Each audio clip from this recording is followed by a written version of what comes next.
ಕುದೂರು ನ್ಯೂಸ್ಗೆ ಸ್ವಾಗತ. ನಾನು ನಿಮ್ಮ ಸುದ್ದಿ ಮಿತ್ರ ಕುದೂರು ಮಹೇಶ್. ವಿಶ್ವ ಪರಿಸರ ದಿನಾಚರಣೆ ಅಂಗವಾಗಿ ಮಾಗಡಿ ತಾಲೂಕು ಮರೂರು ಬಳಿ ಇರುವ ಬಿಸ್ಕೂರು ಅರಣ್ಯ ಪ್ರದೇಶದಲ್ಲಿ ಶನಿವಾರ ಮಾಗಡಿ ಅರಣ್ಯ ಇಲಾಖೆ ಹಾಗೂ ನಾರಸಂದ್ರ ಸಿದ್ಧಗಂಗಾ ಪ್ರೌಢಶಾಲೆ ವಿದ್ಯಾರ್ಥಿಗಳಿಂದ ಅರಣ್ಯ ಪ್ರದೇಶದಲ್ಲಿ ಬೀಜಗಳನ್ನ ನೆಡುವ ಕಾರ್ಯಕ್ರಮವನ್ನ ಹಮ್ಮಿಕೊಳ್ಳಲಾಗಿತ್ತು. ಈ ಕಾರ್ಯಕ್ರಮದಲ್ಲಿ ಮಾಗಡಿ ಪ್ರಾದೇಶಿಕ ವಲಯ ಅರಣ್ಯಾಧಿಕಾರಿಗಳಾದ ಜಗದೀಶ್ ಗೌಡರವರು, ತಿಪ್ಪಸಂದ್ರ ಶಾಖೆಯ ಉಪ ವಲಯದ ಅರಣ್ಯಾಧಿಕಾರಿಗಳಾದ ದಿನೇಶ್ ರವರು, ಅರಣ್ಯ ರಕ್ಷಕರಾದ ಅಂಜನ್ಮೂರ್ತಿ ಅವರು, ಹೇಮಂತ್ ಕುಮಾರ್ ಅವರು, ನಾರಸಂದ್ರ ಗ್ರಾಮ ಪಂಚಾಯಿತಿ ಸದಸ್ಯರು ಮತ್ತು ಮುಖಂಡರಾದ ರಾಮಕೃಷ್ಣಪ್ಪ, ವೆಂಕಟಸ್ವಾಮಯ್ಯ, ಶಿವಪ್ರಸಾದ್, ನಾರಸಂದ್ರ ಸಿದ್ಧಗಂಗಾ ಪ್ರೌಢಶಾಲೆ ಮುಖ್ಯ ಶಿಕ್ಷಕರಾದ GB Shekhar, Sharif, Ramesh, Hemanth Kumar, Gurumurthy, BS Chandrashekar, Mahesh, Krishnappa, BR Muktar ಅವರು ಸೇರಿದಂತೆ ಹಲವಾರು ವಿದ್ಯಾರ್ಥಿಗಳು ಭಾಗವಹಿಸಿದ್ದರು.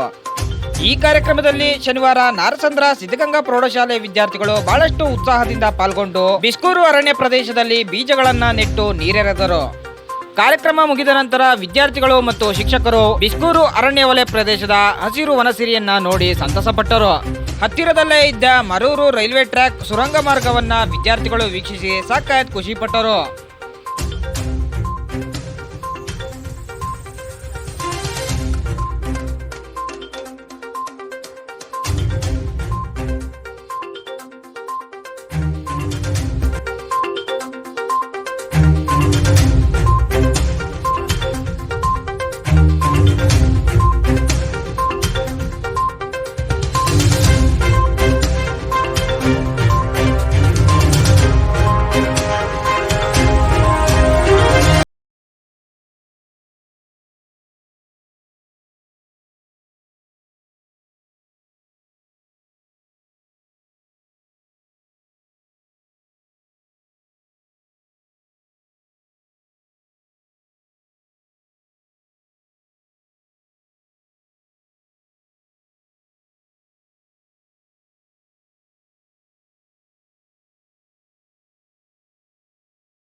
ಇವತ್ತು ರಾಮನಗರ ಪ್ರಾದೇಶಿಕ ಅರಣ್ಯ ವಿಭಾಗ ಮಾಗಡಿ ಪ್ರಾದೇಶಿಕ ಅರಣ್ಯ ವಲಯ ಜೂನ್ 5 ವಿಶ್ವ ಪರಿಸರ ದಿನಾಚರಣೆ ಪ್ರಯುಕ್ತ ನಾವು ಜೂನ್ 5ರಿಂದ ಜೂನ್ 12ರವರೆಗೂ ಬೀಜ ಬಿತ್ತೋತ್ಸವನ ಕಾರ್ಯಕ್ರಮ ಹಚ್ಕೊಂಡು ಶಿಕ್ಷಣ ಇಲಾಖೆ ಉಪಯುಕ್ತ ಅವರ ಜೊತೆಯಲ್ಲಿ ನಮ್ಮ ಅರಣ್ಯ ಇಲಾಖೆ ಇದರಲ್ಲಿ ಬೀಜ ಬಿತ್ತೋತ್ಸವ ಮಕ್ಕಳುಗಳಲ್ಲಿ ಬೀಜ ಕೊಟ್ಟು ಗುಂಡಿಗಳಿಗೆ ಹಾಕಿ ಬೀಜ ಬಿತ್ತನೆ ಮಾಡೋದ್ರಿಂದ ನೆಕ್ಸ್ಟ್ ಮಳೆಗಾಲ ಸ್ಟಾರ್ಟ್ ಆಗೋದ್ರಿಂದಾಗಿ ಬೀಜಗಳು ಬಿದ್ದಾಗಿ ಸಸಿಗಳು ಇದ್ದಾಡ್ತವೆ. ಇದರಿಂದ ಇವತ್ತು ನಾರಸಂದ್ರ ಪ್ರೌಢಶಾಲೆ ಸಿದ್ಧಗಂಗಾ ಪ್ರೌಢಶಾಲೆಯ ಮಕ್ಕಳ ಜೊತೆ GB Shekhar sir, HM sir ಮತ್ತೆ ಸಿಬ್ಬಂದಿಗಳ ಜೊತೆಗೆ ಬೀಜ ಬಿತ್ತೋತ್ಸವ ಕಾರ್ಯಕ್ರಮ ಹಮ್ಮಿಕೊಂಡಿದ್ದೀವಿ ಸರ್. ಇವತ್ತು ನಮ್ಮ ಜಗದೀಶ್ ಗೌಡ ವಲಯ ಅರಣ್ಯಾಧಿಕಾರಿಗಳು ಉಪಸ್ಥಿತಿಯಲ್ಲಿ ಮತ್ತೆ ನಮ್ಮ ದಿನೇಶ್ ಸರ್ ಉಪಅರಣ್ಯಾಧಿಕಾರಿ ದಿನೇಶ್ ಸರ್, ಹೇಮಂತ್ ಕುಮಾರ್ ಅಂತ MN ಅರಣ್ಯ ರಕ್ಷಕರು ಮತ್ತೆ ನಮ್ಮ ಸಿಬ್ಬಂದಿಗಳ ಜೊತೆ ಇವತ್ತು ನಮ್ಮ ಬಿಸ್ಕೂರು ಅರಣ್ಯ ಬಿಸ್ಕೂರು ಪ್ಲಾಂಟೇಶನ್ ಅದರಲ್ಲಿ ಬೀಜ ಬಿತ್ತೋತ್ಸವ ಕಾರ್ಯಕ್ರಮ ಹಮ್ಮಿಕೊಂಡಿದ್ದೀವಿ. ಇವತ್ತಿನ ಮನುಕುಲ ಉಳಿಬೇಕು ಅಂತಂದರೆ ಅಥವಾ ಮುಂದಿನ ಜನಾಂಗ 16 ವರ್ಷಗಳ ಕಾಲ ಬದುಕಿ ಉಳಿಬೇಕಾದ್ರೆ ಈ ಎಲ್ಲ ಸಸ್ಯ ಸಂಕುಲ ಮತ್ತು ಪ್ರಾಣಿ ಸಂಕುಲ ಉಳ್ಕೊಳ್ಬೇಕಾಗುತ್ತೆ.